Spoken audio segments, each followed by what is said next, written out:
Hello everyone, कैसे हैं आप सभी लोग। उम्मीद करता हूँ आप बढ़िया होंगे। तो मेरा नाम है मोहम्मद शाहनवाज और आज हम ज्योग्राफी के एक न्यू कॉन्सेप्ट के बारे में पढ़ेंगे। तो बेसिकली ये ओरिजिन ऑफ अर्थ से रिलेटेड है, जो इस कॉन्सेप्ट का नाम है सुपरनोवा हाइपोथेसिस। तो बेसिकली ये एक हाइपोथेसिस है और related to origin of earth. आज इस वीडियो में इसके बारे में पढ़ेंगे।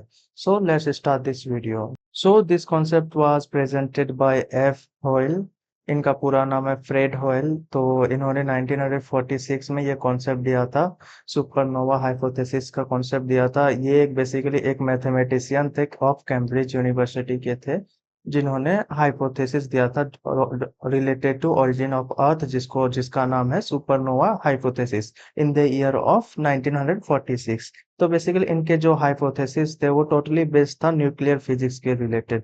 तो बेसिकली इस जो हमारा ये जो हाइपोथेसिस पढ़ेंगे ये तो टोटली बेस होगा न्यूक्लियर फिजिक्स से रिलेटेड हो, यानी कि आप न्यूक्लियर फिजिक्स में जितने भी एलिमेंट्स, जितने भी कंपोनेंट्स पढ़ोगे, इस हाइपोथेसिस में जितने भी कंपोनेंट्स पढ़ोगे वो न्यूक्लियर फिजिक्स से रिलेटेड होगा। सो बेसिकली इनका एक फेमस एसे था, या फिर आप बोल सकते हो रिसर्च पेपर था, नेचर ऑफ द यूनिवर्स। इसी रिसर्च पेपर में इन्होंने सुपरनोवा हाइपोथेसिस दिया था इन द ईयर ऑफ 1946। इनका नाम था फ्रेड हॉयल, पूरा नाम। सो चलिए, ये बेसिकली फ्रेड हॉयल है, इन्होंने ही सुपरनोवा हाइपोथेसिस दिया था। तो चलिए अब आगे इस कॉन्सेप्ट को पढ़ते हैं। तो चलिए अब इस कॉन्सेप्ट के बारे में पढ़ते हैं, इस हाइपोथेसिस के बारे में पढ़ते हैं। तो basically there were two stars in the universe, first is primitive sun and second is companion star.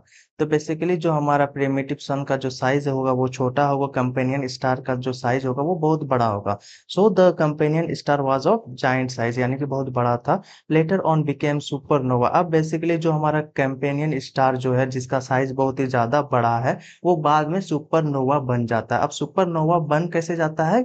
क्योंकि जो कंपेनियन स्टार के अंदर एक रिएक्शन होता है, एक न्यूक्लियर रिएक्शन होता है, न्यूक्लियर रिएक्शन या फिर न्यूक्लियर फ्यूजन भी बोल सकते हैं, जिसके वजह से सुपरनोवा में ये चेंज हो जाता है। अब चेंज कैसे हो जाता है, देखिए बेसिकली जो हमारा कैंपेनियन स्टार है, इसका जो कॉम्पोजिशन है वो हाइड्रोजन एटम है मोस्टली। सो बेसिकली अब देखो होता क्या कि जितने भी सारे हाइड्रोजन एलिमेंट्स होते हैं, हाइड्रोजन मॉलिक्यूल्स होते हैं, वो स्टार्टेड क्या कर देते हैं, एकुमुलेट करना स्टार्ट कर देते हैं। तो बेसिकली वहां पे रिएक्शन होता है, न्यूक्लियर रिएक्शन होता है। क्या न्यूक्लियर रिएक्शन होता है? जितने भी सारे हाइड्रोजन एटम होते हैं, वो हाइड्रोजन एटम के साथ मिलके एक न्यू कंपाउंड बनाते हैं, जिसके इनके अकॉर्डिंग वो कंपाउंड था हीलियम। तो बेसिकली एक हाइड्रोजन मॉलिक्यूल्स और उसके साथ एक हाइड्रोजन मॉलिक्यूल्स जब एक साथ मिलता है तो बेसिकली एक न्यू एटम फॉर्म होता है, जिसको हम लोग हीलियम बोलते हैं। तो इनके अकॉर्डिंग जितने भी सारे हाइड्रोजन एटम्स थे वो एकुमुलेट होने लगे, न्यूक्लियर रिएक्शन करने लगे हाइड्रोजन एटम के साथ, और बाद में वो हीलियम बन जाता है। हीलियम बेसिकली एक हेवी मेटल होता है, हेवी एटॉमिक मास होता है, हाइड्रोजन से ज्यादा भारी होता है, और ये बन जाता है due to nuclear reaction between hydrogen atom and hydrogen atom.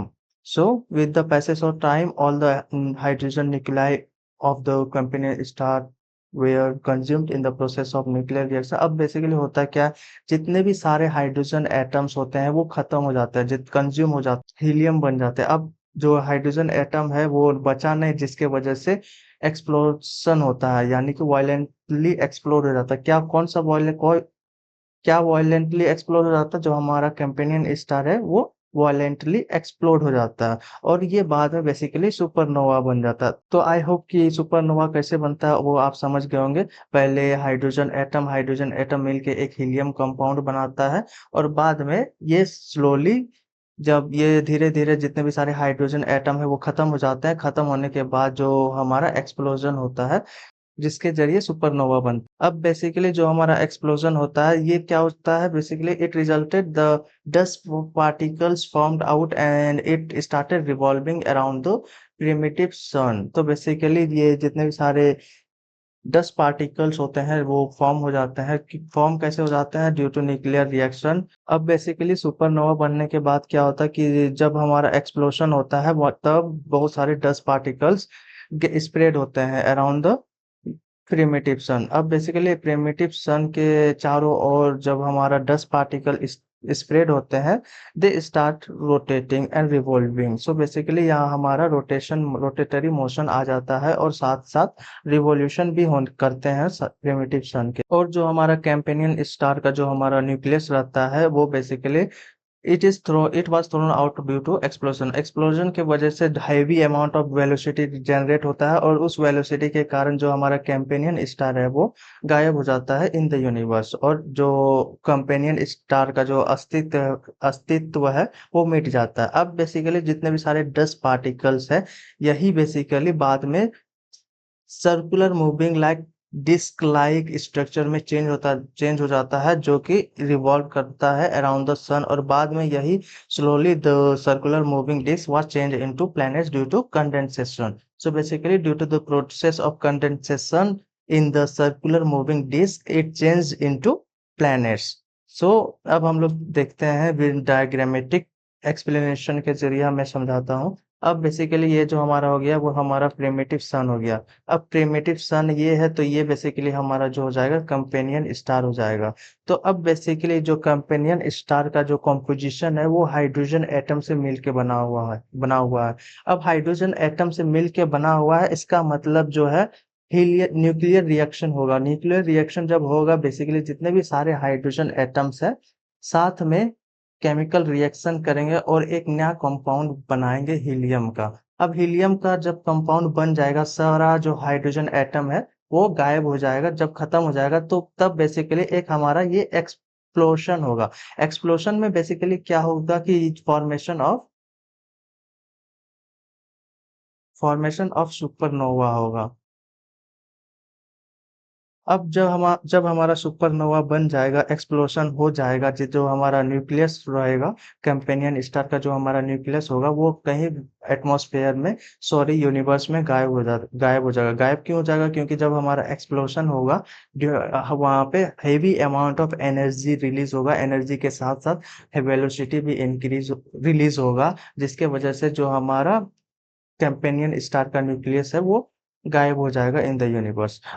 और ये जो फॉर्मेशन ले लेगा वो डस्ट पार्टिकल, जो हमारा गैसियस क्लाउड है जितने भी सारे वो फॉर्म करेंगे ड्यू टू द केमिकल और nuclear explosion of companion star. जितने भी सारे गैसेस तो या फिर बोल सकते हैं डस्ट पार्टिकल्स है वो फॉर्म होंगे और वो स्टार्ट रिवॉल्विंग करेंगे, सन के चारों ओर रिवॉल्व करना स्टार्ट करेंगे। अब बेसिकली सन के चारों ओर रिवॉल्व करने के बाद क्या होगा कि ये स्लोली जो है कंडेंस होने स्टार्ट कर हो जाएगा। कंडेंस्ड होने स्टार्ट कर जाएगा एक पॉइंट पे जब कंडेंस्ड होने स्टार्ट कर जाएगा तो वो जब जो पॉइंट हो जाएगा वो different types of planets form करेंगे, और वो जो प्लैनेट है वो चारों ओर रिवॉल्व करेगा सन के। सो बेसिकली यहाँ पे जो हमारा जो सुपरनोवा हाइपोथेसिस है वो कंप्लीट हो जाता है, और जो लास्ट में हमारा कंडेंसेशन के प्रोसेस से जो हमारा प्लैनेट्स फॉर्म होता है। आई होप कि ये कॉन्सेप्ट आपको समझ में आ गया होगा। ये हमारा ओरिजिन ऑफ सोलर सिस्टम है according F Hoyle, Fred Hoyle in 1946। इनका बुक का क्या नाम था? Nature of the universe. इन्होंने ये रिसर्च आर्टिकल में पब्लिश किया था। अब बेसिकली ये जो हमारा हो जाता है, ये हमारा हो जाता है हाइपोथेसिस। अब ये बेसिकली इस हाइपोथेसिस के डिफरेंट क्रिटिसिज्म भी होगा। अब डिफरेंट क्रिटिसिज्म की बात करें तो पहला जो क्रिटिसिज्म है कि पेकुलर अरेंजमेंट ऑफ प्लैनेट्स। तो बेसिकली ये जो हमारा हम देख सकते हैं कि ये पेकुलरली अरेंज्ड है प्लैनेट्स। ये कैसे हुआ? ये अरेंजमेंट कैसे हुआ? और अब सेकंड क्रिटिसिज्म ये आता है कि similar direction of rotation and revolution. तो बेसिकली जो हमारा जितने भी सारे प्लैनेट्स है उस टाइम पे माना जाता था कि सेम ही डायरेक्शन में रोटेट करते हैं और रिवॉल्व दोनों ही सेम डायरेक्शन में करते हैं। तो ये कैसे हुआ?